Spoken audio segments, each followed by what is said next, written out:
Throughout the day, we have been trying to challenge you. Jeff challenged you earlier to think big and also challenged you as Europeans to be self-confident when it comes to embracing the future and your role in it.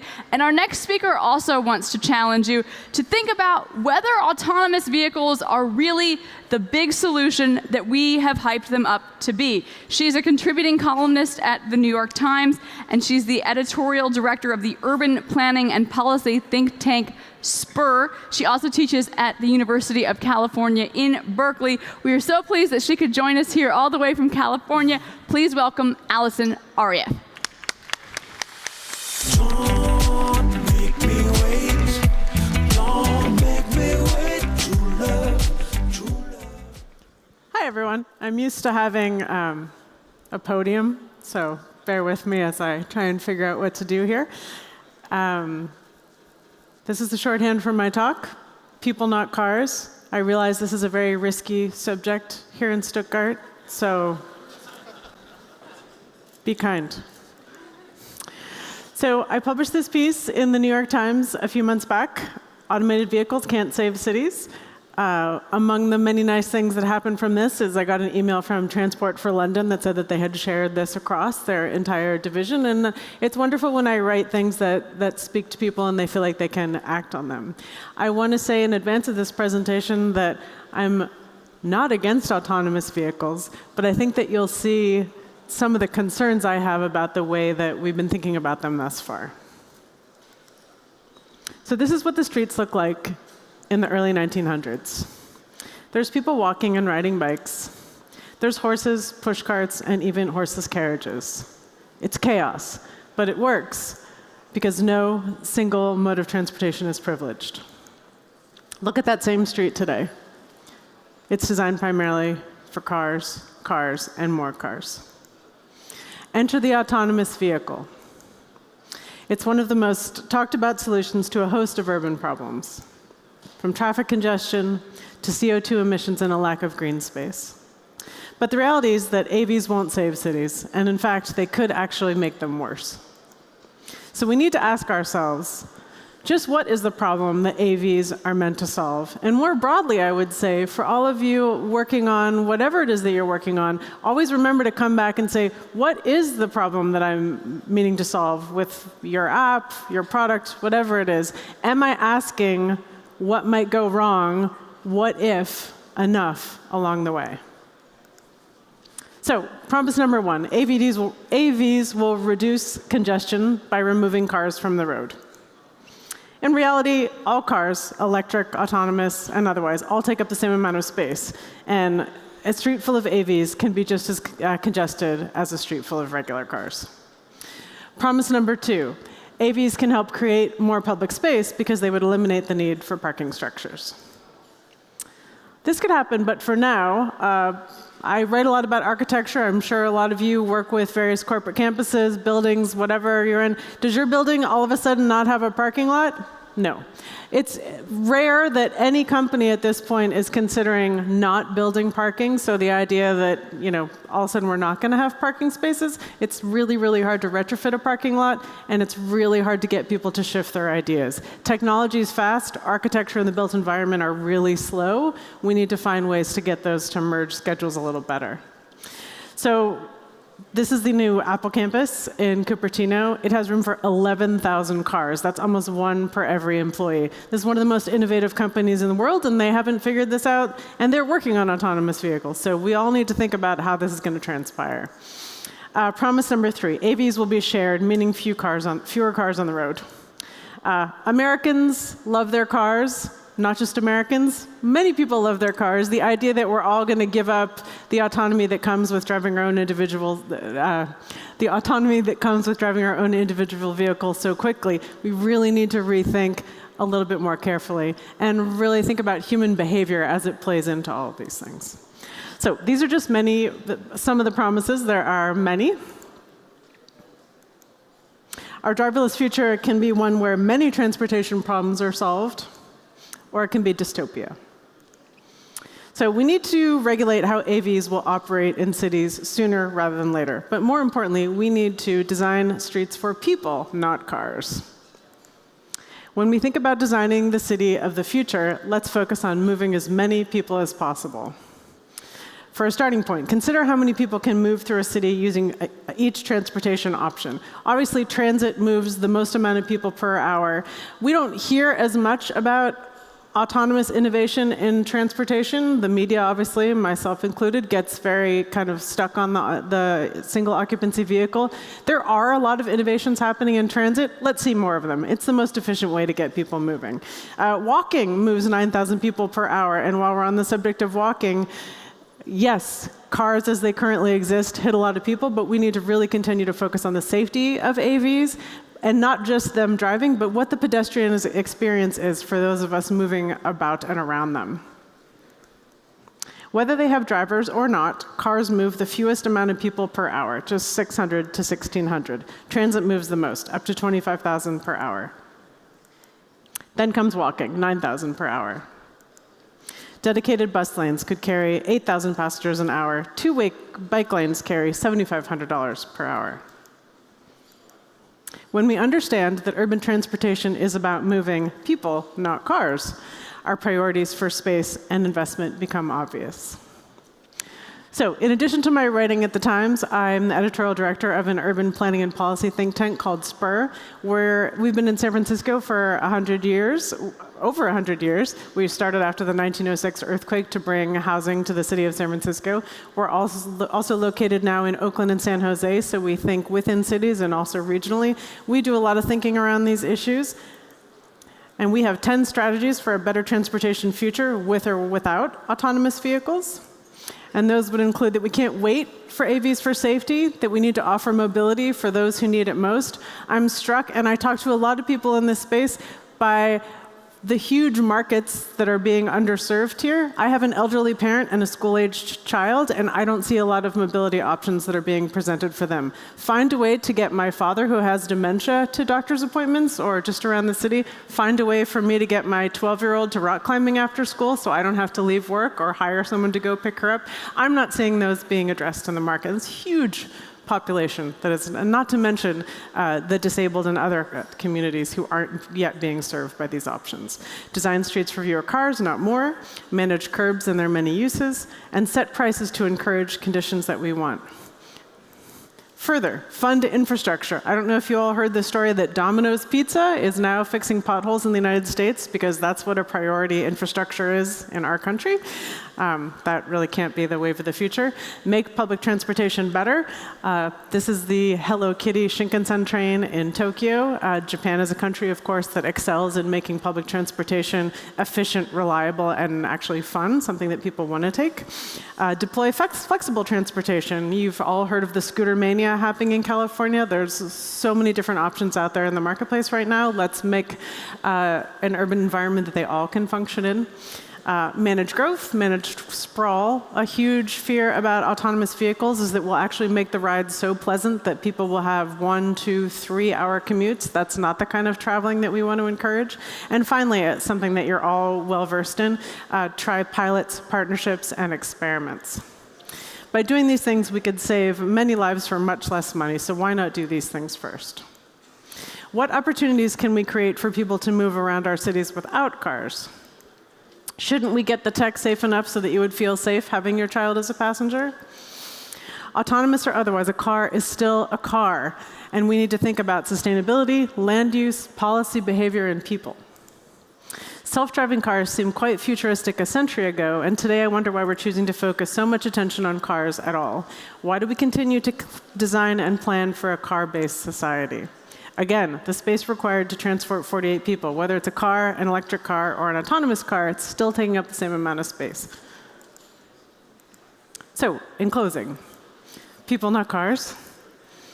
This is what the city of the future could be if we regarded AVs as just one tool among many for saving cities. Thank you very much.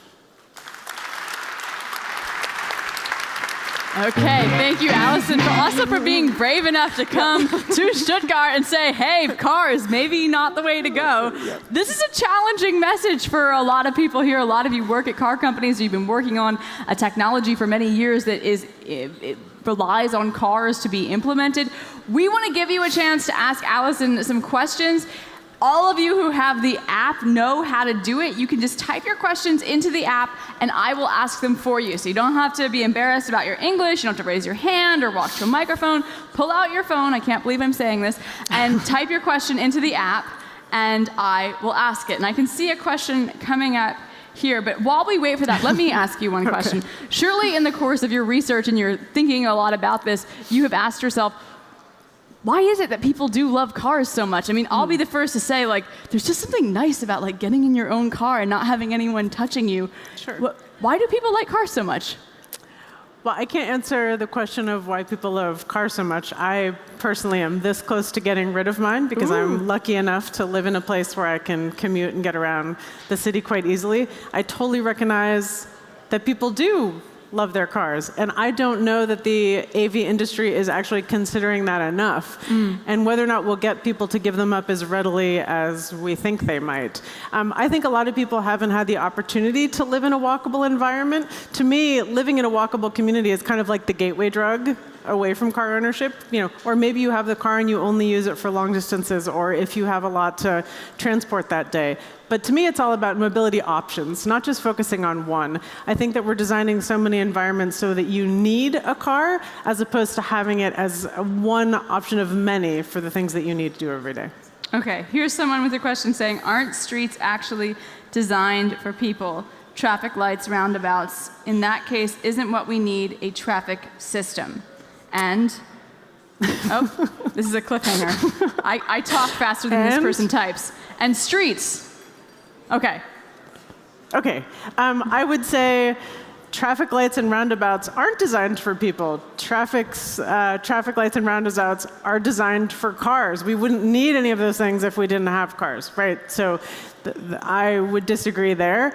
People do drive safer when there's roundabouts and lights because people are kind of naturally hesitant to move when they don't know what their signal is. So there's a lot of interesting things we could do to make streets safer.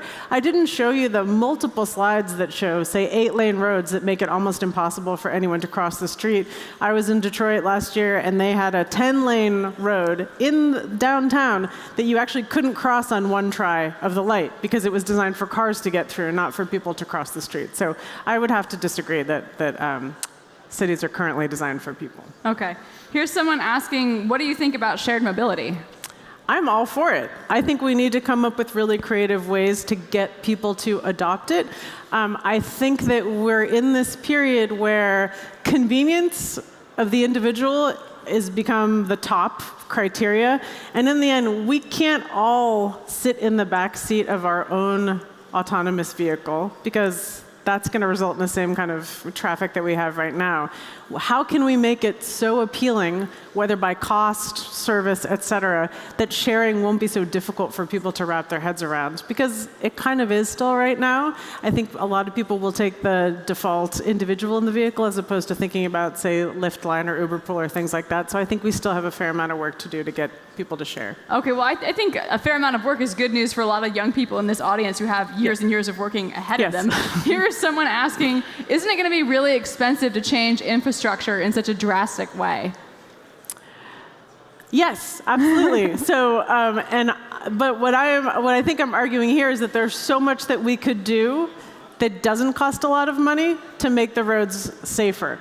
I think globally, I'll speak especially to my own experience in the United States, have so underfunded infrastructure that roads are not only unsafe, but they're really poorly maintained. Yeah, that's incredibly expensive. It's more expensive to not do it. That's why we have Domino's Pizza filling potholes in my country. I'm not particularly proud of that. But it's a super smart marketing campaign. If we really want to think about how to integrate AVs and are successful in doing it as one transit option among many others, it is going to be a gradual thing. If you look at a giant stacked parking garage, there's no quick and easy way to turn that into something else. Hopefully, that will be what happens down the road. That we will have more space for pedestrians, that we will have more space for things other than parking structures. And that's what I'd love everyone to start thinking about. I'll give one example from my own experience. I live in Berlin, and there is probably the best bar in the city is on top of an old parking garage, Yep. and it has an amazing view of the whole city. If you've been to Berlin, you might know what I'm talking about. It's the best place. So there's one idea. Turn it into a bar, in keeping with our theme. That's always a good idea. This person is saying AV will become real on highways first. What do you think about that? I think that's fine. I think that especially for fulfillment and trucking and that sort of thing, it makes total sense. It may be that AVs make less sense in dense urban environments where they have to navigate among so many obstacles and distractions. This is why I made, and I didn't spend a lot of time on it because there's not a lot of transit policy people in the audience, I don't think. But getting a bus rapid transit bus to be automated would actually be way easier and move way more people. So I'm far more interested in seeing public transit innovation happening in cities, and I'm all for automation happening on highways. Okay, we have someone here asking what I think a lot of people in this room will be asking themselves. What are we going to do with the huge industry around cars? I mean, I think, what about my job? What about all this is a thing that exists, where does it go? Sure, I'm a journalist, so what am I going to do about my career? I feel you. I mean, I hear Domino's is hiring. I think you're Domino's. Sorry, I can start filling potholes. I think that it behooves us all to recognize that change is coming. This is not just something happening to the automobile industry. I mean, automation is happening. That's going to change the jobs of everybody in this room. So I think that the message is that none of us can afford to be complacent. I am certainly not in the work that I do. I'm always realizing how quickly things are changing and how we need to continue to figure out how to stay relevant. So the car industry can manifest itself into something else that we don't even know about yet. I, of course, am hoping it's more on innovative public transit, making that kind of shared mobility more the norm than the individual vehicle. Okay, this question is still coming up, so I'll ask you a question. Okay. You're from the States, but you're Yes. here in Germany. I mean, Germany does have a lot of public transit, Yeah, especially absolutely. compared to someplace like Right. California. What have you seen in Germany and Europe that you find inspiring or interesting that you would like to see in the States? Oh, sure. So public transit in Europe is generally great. I mean, public transit in the United States is generally not. The New York City subway is famously falling apart. People have been posting all these photographs of like 2 feet of water in stations and how woefully underfunded it is. So the United States has a long way to go. I love the public transit systems here. I also love the idea of city planning around a central shopping street. Now, I'm very lucky to live in a neighborhood of San Francisco that's a complete European model. It has a market and a bookstore and all that stuff within walking distance of my house. I think if you set up communities where that kind of central service area is, not only does it make it convenient, but it also helps build community. When you know the people that are in your neighborhood, that makes everybody feel safer and more invested. It's also great for the local economy. So live where you live, basically. Well, replicate the kind of the European village that we all sort of know and love, and public spaces that we all are drawn to in the cities in Europe that we're all happy to visit. All right, we'll take a last question here. Okay. This person says, I believe the biggest challenge is to include citizens more in the design of cities and not just corporations and politicians and the government. How can we tackle that challenge? Yeah, absolutely. I am teaching a class at UC Berkeley right now. I'm actually teaching master's students in real estate development, so we talk about this issue a lot. So it's less so in Europe, but in the United States, we're probably way on the other end of the spectrum on citizen involvement, to the point that maybe citizens are too involved, frankly, so we need to kind of find a middle way. I absolutely think there's a lot of innovative approaches. That's a whole other talk length worth of stuff, of great people finding ways to engage the citizenry by one guy I know, James Rojas, brings people in with like Legos and other toys and asks them to prototype their most ideal space that they could think of, and really try to give people the language of conceptualizing space. But absolutely, I think citizen engagement is key to this issue. Citizen engagement is key. Allison, thank you so much for challenging us with this big picture look at what is happening in the car industry. My pleasure. We Thanks, really everyone. appreciate it. Bye-bye.